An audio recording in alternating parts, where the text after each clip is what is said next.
The first thing I noticed was the silence. Not the warm, comfortable kind, but the cold, standoffish kind that wraps itself around your neck like a noose.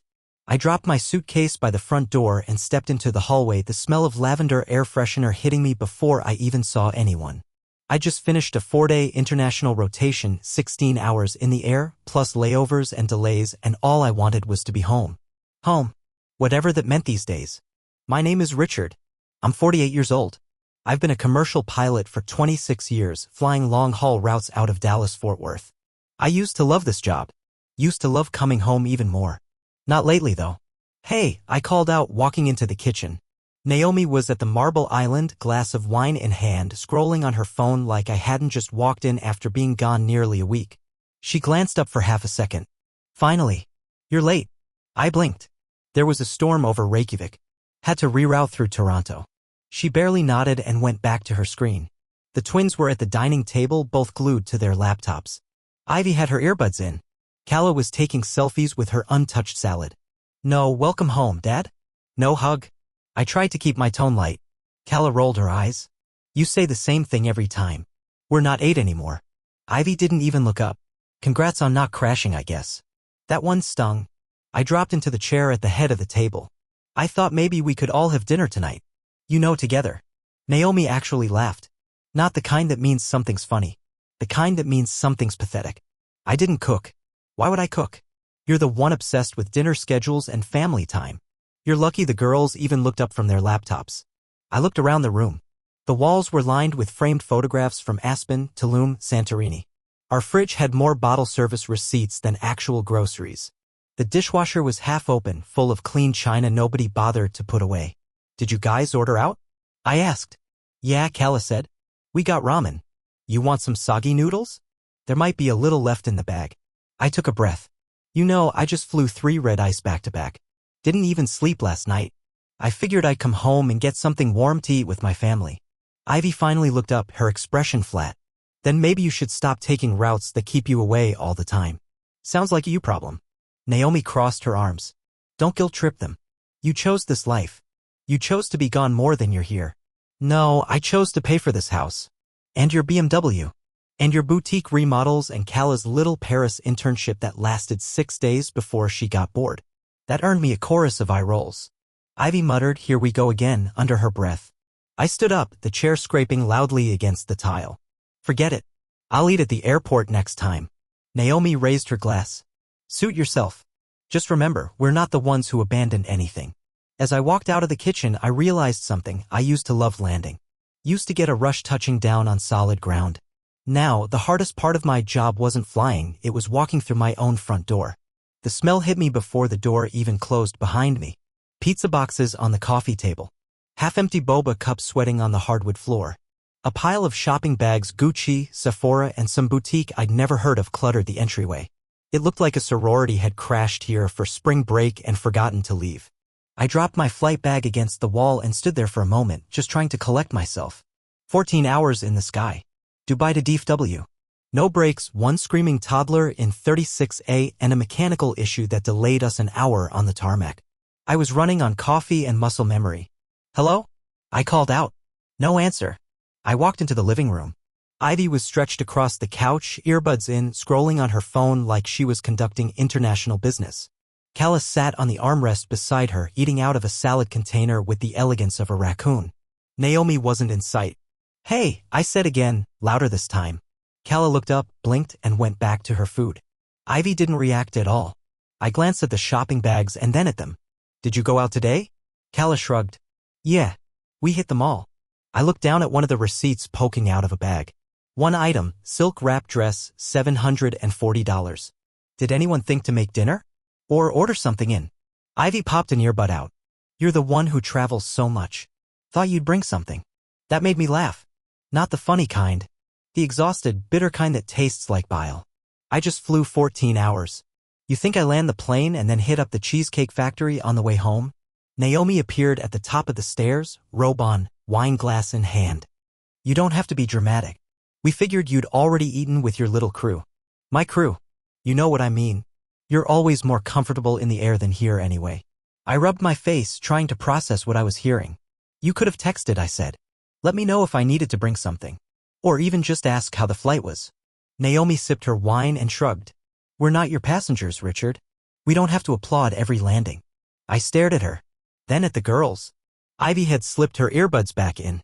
Calla was watching me with the smug grin that made my skin crawl. Naomi came down a few steps. Honestly?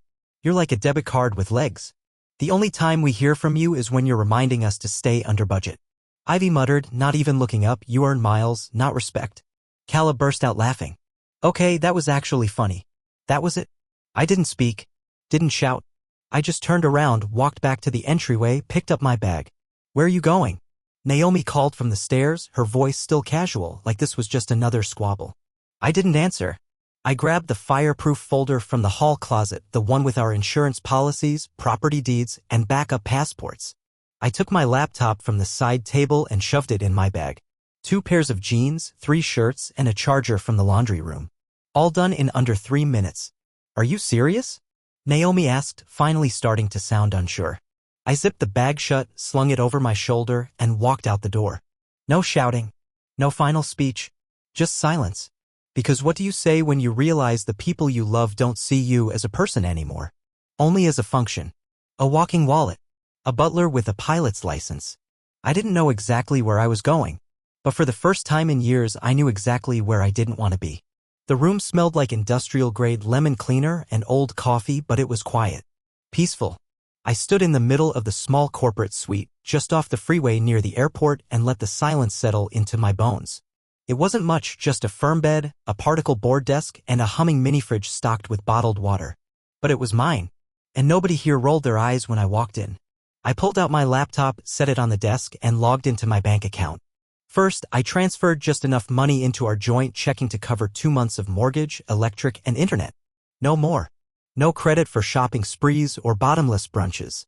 Just the essentials. Then I opened the credit card dashboard. Naomi's Amex. Calla's Visa. Ivy's student rewards card she mostly used for Uber Eats and designer skincare. I clicked report card lost on all 3. Within minutes, they were frozen. I smiled. Not maliciously, just the kind of tired, satisfied smile you give when you finally lock the front door on a house that's been broken into too many times. Next came the real work. I opened a new checking account under a new bank. Different login. Different security questions. 2-factor authentication tied to a number they didn't know. Then I started building a firewall. New passwords for everything. Mortgage portal, life insurance, Amazon, even the damn DoorDash account Naomi insisted on linking to my card. I removed every saved login from our old shared devices. Changed recovery emails. Killed every recurring autopay. When I got to the budget spreadsheet I kept hidden on my personal drive, I updated the file name.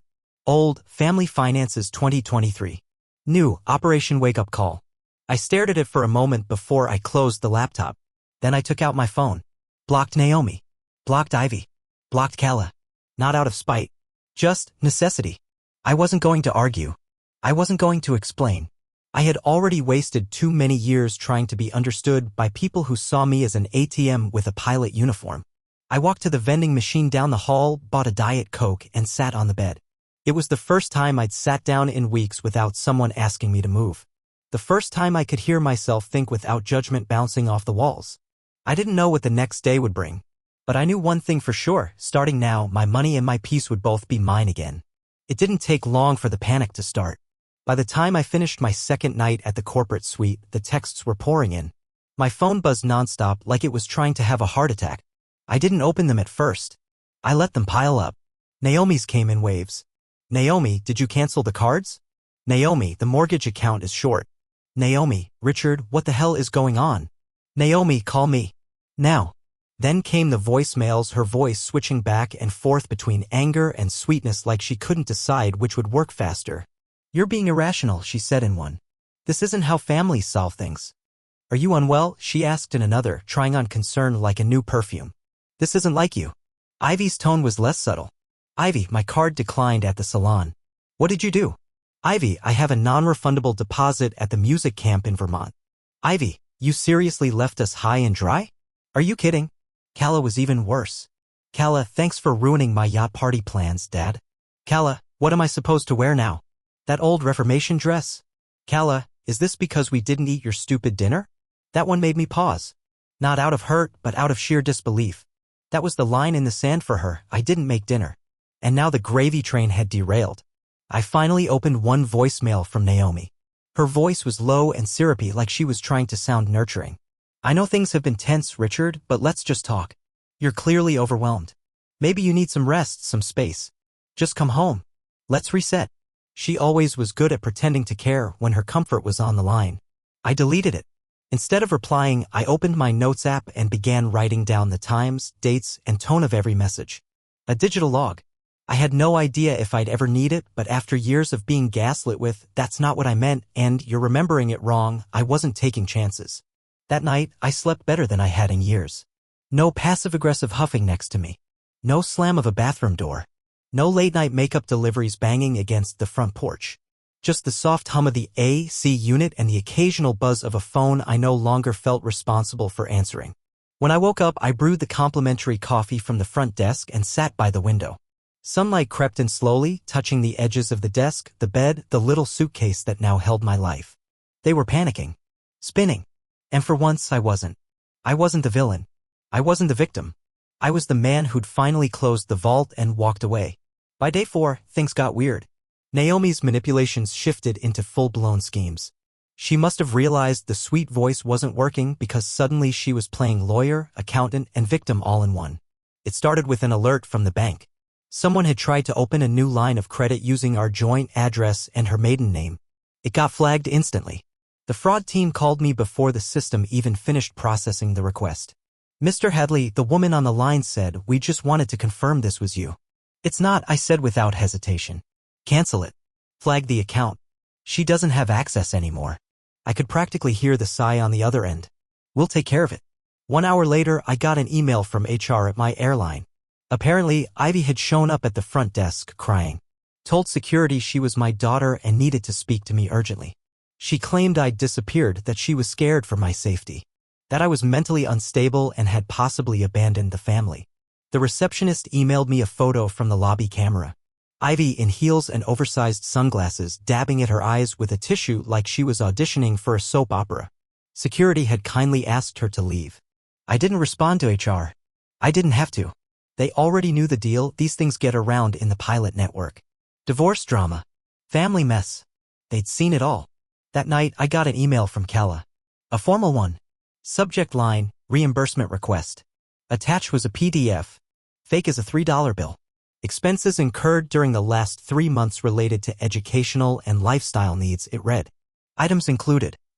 Essential wardrobe upgrade for seasonal campus events, $2,100. Emotional wellness retreat deposit, $900. Reimbursement for out-of-pocket birth control, $250. She even signed the bottom, "Sincerely, Kala Hadley, full-time student and dependent." I laughed out loud. Like, really laughed. I forwarded it to my lawyer along with a subject line of my own, "Building the Case File, Volume 1. She responded within an hour, already on it. I'd never met this woman in person. We hired her through a pilot union connection, but I liked her already. While Naomi, Ivy, and Kala scrambled to patch together their fantasy of dependence and entitlement, I started building something better. I reconnected with 2 pilot buddies from my early career, Tom and Ray. Both retired now, living simple lives in Arizona and North Carolina, respectively. We hadn't talked in years. But when I sent a quick text saying, "Need a reset, free for a beer," both replied within minutes. "Ray, brother, come down anytime. I've got a grill, a guest room, and no drama." Tom, "Jesus, you finally left them?" "About damn time." It felt grounding. To be seen. Not as a paycheck, not as a problem, but as a man who mattered. The next morning, I went for a walk along the little industrial trail behind the lodging complex. There was a row of picnic tables near a fountain where flight attendants sometimes ate lunch. I sat on one, cracked open a granola bar, and felt the sun on my face. For once, I didn't feel like running away. I wasn't tired, I wasn't numb. I was just here. And that was enough. It was a Tuesday afternoon when I got the call from Ryan, an old neighbor from 3 doors down who used to wave at me over the hedge while mowing his lawn. "Hey, Richard," he said. "Sorry to bother you, but I thought you should know. Naomi's selling your stuff." My stomach dropped. "What stuff?" "Your watch case. The one with the little spotlights. She dragged it out to the porch this morning. Said it was a downsizing sale." There's a guy here right now asking about a Breitling. I was already pulling up the home security app before he finished the sentence. The front porch cam still worked. Naomi hadn't disabled it, probably didn't know it was cloud-based. The feed came up in seconds. There it was. The glass display box I'd built by hand. My signed aviation memorabilia. Limited edition pilot watches I'd collected over 20 years. Some were worth $500. Others were worth $5,000. But all of them? Priceless to me. She'd lined them up like trinkets at a flea market. I opened my email and fired off a quick message to my lawyer. She's selling personal property that predates the marriage. Need cease and desist ASAP. 10 minutes later, he replied with a PDF, notice of intent to pursue legal action, unauthorized disposal of separate assets. I forwarded the file to Naomi's personal email. Not her lawyer. Not her assistant. Direct. Within the hour, the items vanished from the porch. Ryan texted again. She slammed the door so hard the guy jumped. Pretty sure he left without buying anything. I didn't respond. I didn't need to. That evening, I stood in my new place, a modest but sleek downtown condo I'd rented temporarily, and made dinner for one. Salmon, wild rice, asparagus. Nothing fancy. But it was mine. No takeout containers. No shrill complaints about calories. No one asking if I could Venmo them real quick. After dinner, I pulled out the journal I'd bought from the airport gift shop on a layover in Munich. I wrote 5 words. She tried to sell my life. Then I wrote 10 more, but I am no longer letting her touch it. I started running again too. Just a couple miles each morning along the waterfront trail. Nothing heroic. But the air was cool, my knees held up, and no one asked me where I'd been when I got home. The watches were safe now, tucked in a safety deposit box downtown. And so was the man who wore them. The only thing Naomi had left to sell was her story. And nobody was buying it anymore. 2 weeks later, a man in a gray suit knocked on the door of the house I used to live in. I wasn't there, but my lawyer had arranged the service time to be exact, 10:30 a.m. Thursday. The girls would be at their overpriced Pilates class. Naomi would be home, sipping coffee she didn't make in a robe she didn't buy. The server's name was Jacob. He sent me a text right after. Jacob served? She threw a mug. Missed me by 6 inches. The divorce papers were in a manila envelope, thick with attachments, asset declarations, a timeline of financial contributions, screenshots of harassing messages, and a detailed 60-day eviction notice from the home I purchased years before we even met. I watched it all from a distance, sitting in my car parked a block away. Part of me thought I might feel guilty. I didn't. I saw her through the window when she opened the door. She didn't even read the envelope before she started shouting. Then the server stepped off the porch, calm and professional, while Naomi stood there barefoot on the driveway, screaming at no one in particular. She wasn't screaming because she was shocked. She was screaming because, for the first time, there was nothing left to manipulate. 2 hours later, the text started. Naomi, what the hell is this? Naomi, you can't just take the house from under us. Naomi, be a man, Richard. Come talk to me face to face. I didn't respond. Then Ivy chimed in. Ivy, you're throwing your own kids out? Are you serious? Ivy, we didn't mean it, Dad. We were just being dumb. Kala followed. Kala, so we're just strangers now? One fight and you cut us off. Kala, I'm your daughter. That one hit harder than I expected. For half a second, I stared at the screen and considered it. Then I thought about the yacht dress, the fake reimbursements, the debit card with legs comment, and the way she laughed. I locked my phone and set it on the nightstand. At my lawyer's suggestion, I started checking boxes that needed checking, removed Naomi as emergency contact, updated my will, took her name off every insurance policy, filed to freeze the college fund until further notice. Paper cuts don't hurt much until there's hundreds of them. Then they bleed. And legally? I was done bleeding. I sat down with a beer that night and watched the sunset from my new balcony. The city lit up below me like a map of possibilities I hadn't considered in years. For the first time, I wasn't thinking about what they needed. I was thinking about what I wanted. It felt strange. Not like revenge. Not like freedom, even. It felt like peace. And peace, I realized, was a kind of power no one could take from me. Not anymore. They moved out the day before the sheriff was scheduled to show up. I drove past the house around noon, not to gloat, just to see it one last time. The curtains were gone. The landscaping was overgrown. A moving truck sat lopsided in the driveway, tilted like it knew it was too late for grace. I didn't stop. I didn't need to. Naomi had drawn it out as long as legally possible. Delay after delay. Claims of illness. Forgotten paperwork. At one point, her new lawyer, some kid who probably hadn't passed the bar a year, had tried to argue emotional distress as a reason for an extension. Didn't work. 60 days meant 60 days. By sunset, the porch was empty. A trash bag full of designer knockoffs leaned against the mailbox like a sad trophy. One of the girls must have dropped it while rushing out. Ivy had already left the week before, dropping out of her elite arts college after her tuition payment bounced. No scholarships. No backup plan. Last I heard, she was back in Dallas, crashing on a friend's couch and selling her keyboard on Facebook Marketplace for rent money. Calla stayed longer, probably thinking she could outlast me.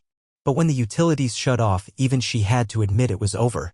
She picked up a job at a boutique near campus, folding sweaters and chasing down shoplifters just to keep her off-campus apartment. Naomi, from what I gathered, was staying with her sister in Garland. They hadn't spoken in years, but blood is thick when you're broke.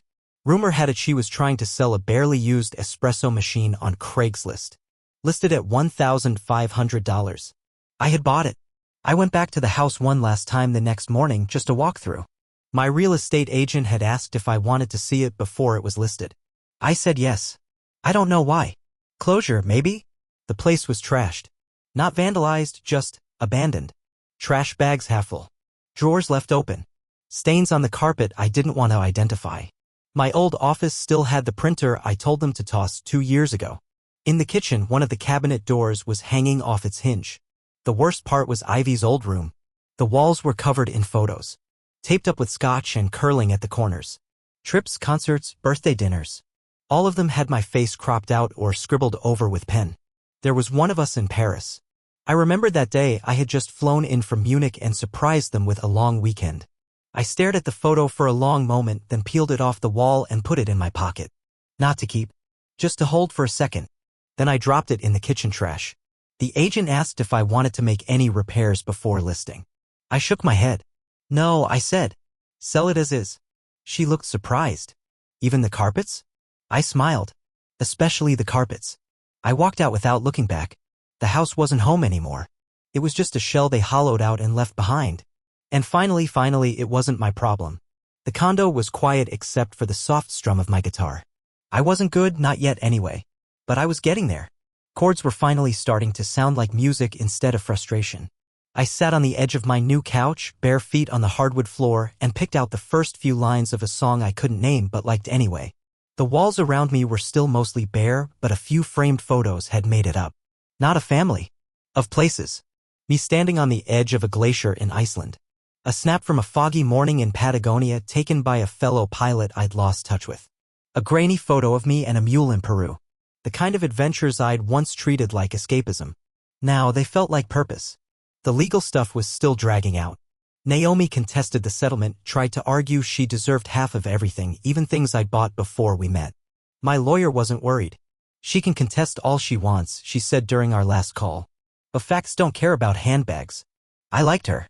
Ivy still sent texts. Late at night. Nothing consistent, just fragments. Ivy, I know we messed up. Ivy, you really just gave up on us? Ivy, do you ever think about Mom? I didn't reply. I read them once, then deleted them. I knew the game. Regret was easier to express than gratitude. Especially when the money ran out. Calla took a different route. She sent one long email, subject line, for what it's worth, with a list of apologies sandwiched between vague rationalizations. I didn't mean what I said. We were just young and stupid. I didn't realize how much you were doing. I forwarded it to my lawyer and hit archive. Naomi stayed quiet. Probably on her next strategy. Or her next victim. I stopped caring either way. My mornings had become ritualistic. Wake up early. Make real coffee, not the machine stuff. Read something nonfiction. Go for a run if my knees didn't protest. Strum the guitar in the evenings. Journal when I felt like it. Once a week, I met up with Ray or Tom if our schedules aligned. We'd sit at a diner off the freeway and talk about the old days, near misses, layovers, air traffic horror stories. They never once asked about Naomi. It was understood. Left behind with the turbulence. One evening, while walking back from the grocery store, a flight took off overhead. I stopped to watch it. The roar of the engines. The slow rise of metal against sky. I used to envy the plane because it was leaving. Now I didn't. Because I wasn't trying to escape anymore. I was grounded. In the good way. The kind of grounded that means stable. Free. At peace with the silence. I smiled, shifted the grocery bag in my arms, and kept walking. Not toward anything. Not away from anything. Just forward.